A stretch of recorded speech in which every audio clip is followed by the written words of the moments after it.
Greetings, I am Herbert Erpaderp, and today I'm going to show you how I painted this 15mm scale Zvezda Jagdtiger. For those not sure, 15mm is 1/100th scale, and thus is a fairly small model.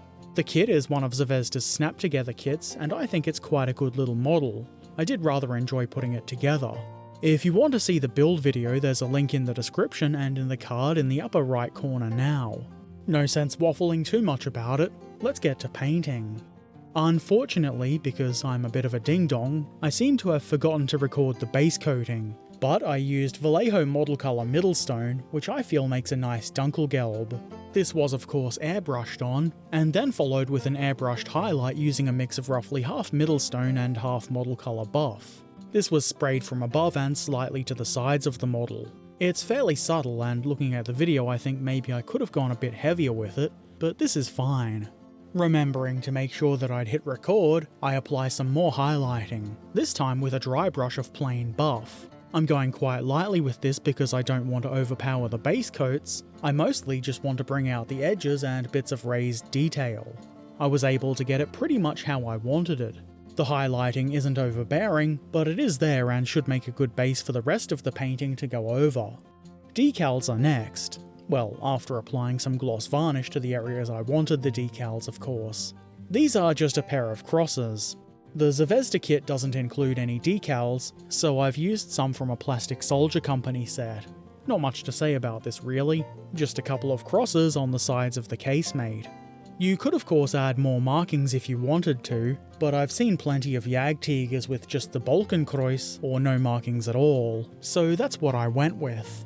I followed this with some chipping. I used a mix of roughly 60% Model Air Dark Sea Grey, mostly because I thought it was German grey when I picked it up, then figured I would try it anyway. It was mixed with 40% Model Color Mahogany. Keep in mind that these ratios are very rough approximations, and not exact measures.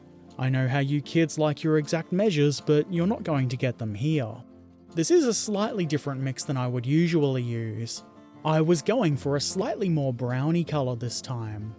I apply this with a bit of foam, probably from a Malifaux box or something, in an up and down motion, avoiding dragging the foam across the model. I follow this with the same paint mix on a fine brush, and I use this to get some chips into the areas the foam can't go without ruining the surrounding paint. I also use it to apply some longer scratches.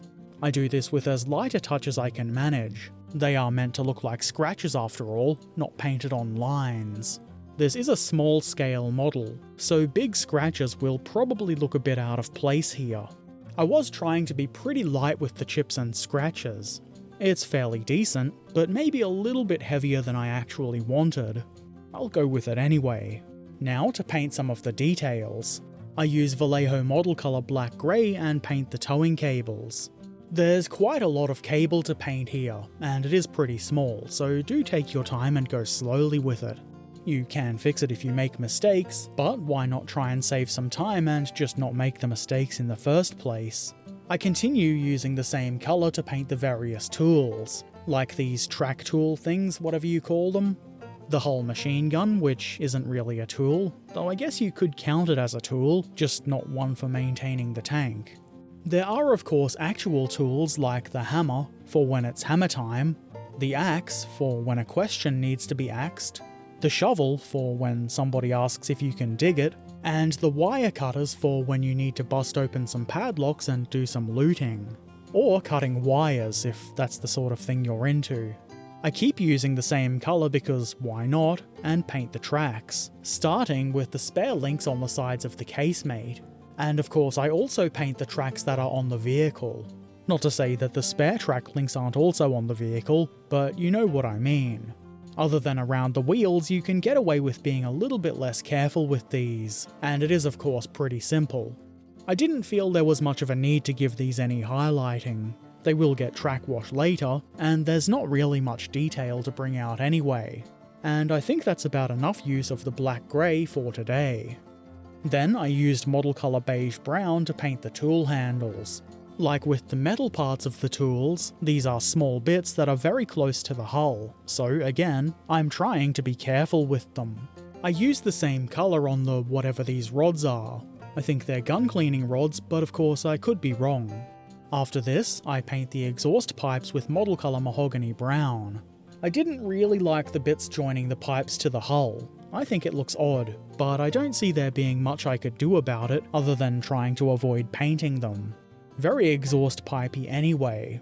Then I take model colour Middlestone and apply it to the hook parts that hold the spare track links onto the sides of the casemate. At this time I also use this colour to make any touch-ups that I feel I need to. Next I apply a coat of Army Painter light tone all over the vehicle. This was thinned roughly 50-50 with water, leaning slightly towards more water than light tone. I apply this all over the model. I try not to go too heavily with this, or allow it to pool up on flat surfaces. That would allow it to form ugly tide marks that I don't want.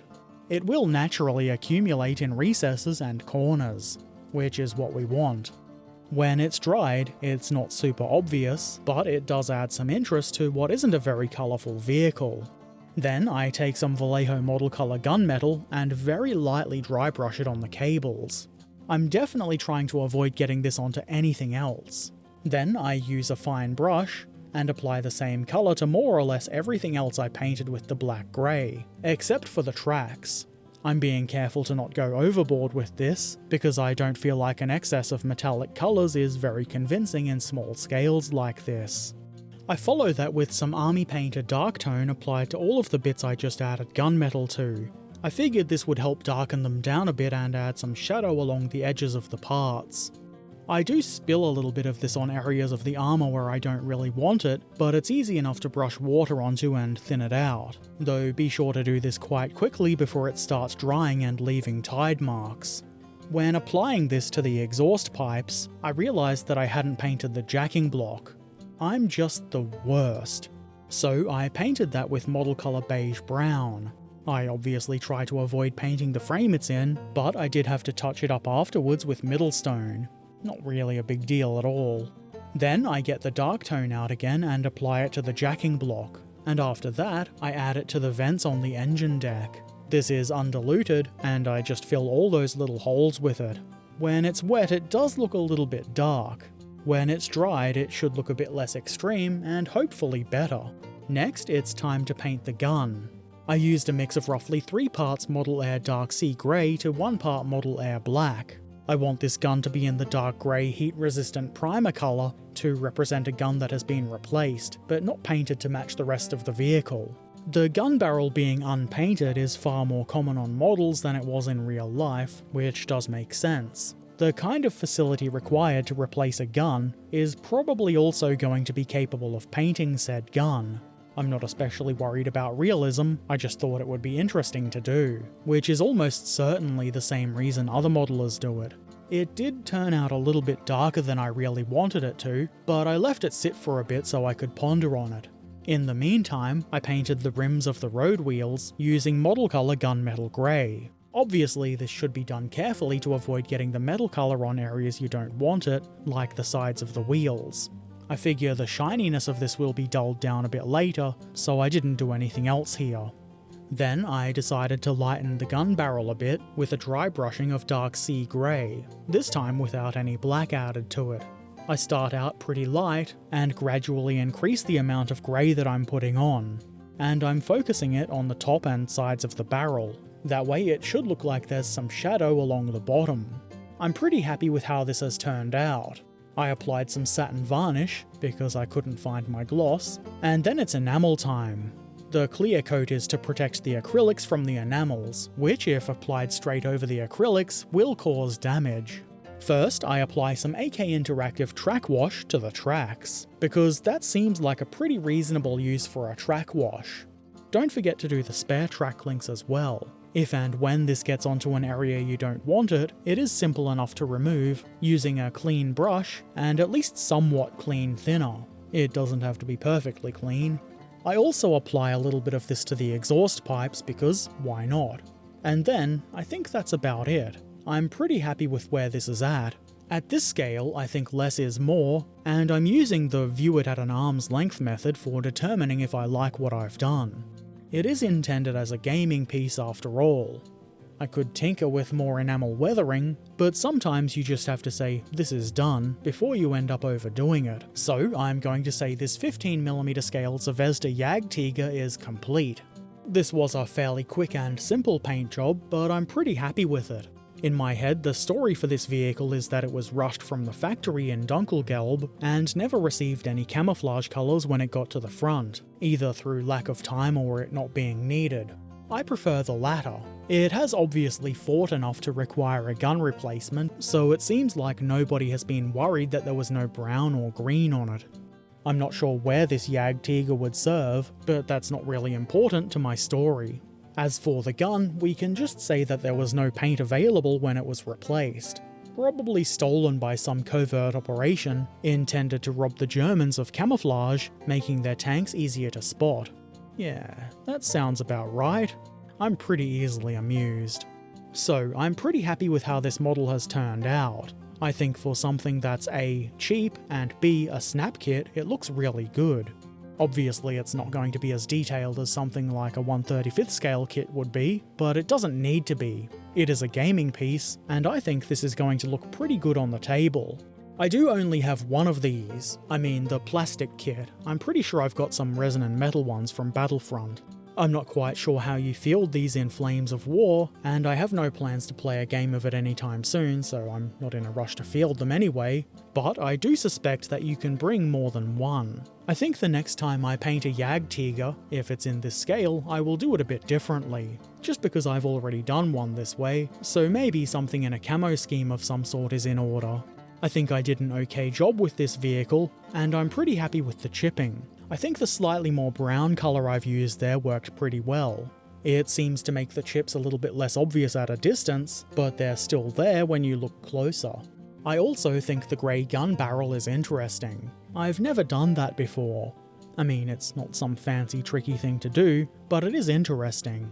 It took me a little longer to get this model completed than I wanted, mostly because I ran out of varnish and had to wait for more to arrive. But other than that, it was a pretty quick job, which does make sense when you consider there weren't very many colours used, and it's in such a small scale. I do rather enjoy 15mm scale vehicles, so this year I plan to do more of them.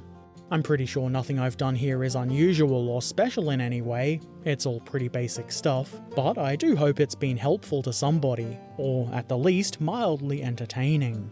If so, it would be excellent if you were to share this video with your friends, or anyone you think might get something out of it. And if you happen to have any questions about what I've done, or just in general, feel free to ask in the comment section below. For those interested, there's a list of the paints I've used in the description below. Of course, if you prefer other colours, by all means use those. So, what do you think of this paint job? Are you a fan of the grey gun barrel? Have you painted your own Jagdtiger? If so, I would like to see it. Let me know what you think in the comment section below, though if you can't do that in a civilized manner, maybe don't bother. Also, if you haven't already, why not subscribe, follow, ring the bell, become a patron or YouTube member, and all of the other things you do on YouTube and social media.